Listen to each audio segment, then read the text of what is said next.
再来看台积电伫咧日本的库马莫多设厂，日本的媒体报道，台积电的董事长刘德音昨已经甲日本首相岸田文雄见过面，表明未来会继续甲日本合作打造半导体供应链。咱的经济部长王美花嘛讲，咱台湾嘛会大力合作，甲台积电的先进制程留伫台湾。 台积电商品一厂开幕，昨来日本政府已经宣布，会补助台积电商品二厂相关7320亿日元，是这么科技业正热门的话题。日本媒体报道讲，台积电董事长刘德音二日伫咧首相官舍，甲日本首相岸田文雄见面。刘德音伫咧会后表示，将会甲日本政府合作，伫九州建造半导体供应链。对此，咱经济部长王美花回应讲。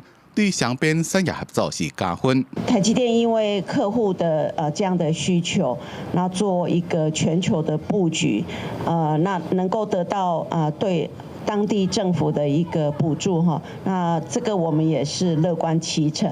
那毕竟台日之间的产业的合作是对这样也会有加分的效果。刘德音讲，希望会让对日本的半导体革新提供援助。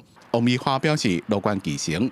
政府也斗相共，台积电伫台湾先进制程策略使用地。因为台积电伫全世界布局，除了日本，也有美国。美国商务部长雷蒙多二日伫咧演讲时阵也讲到台积电。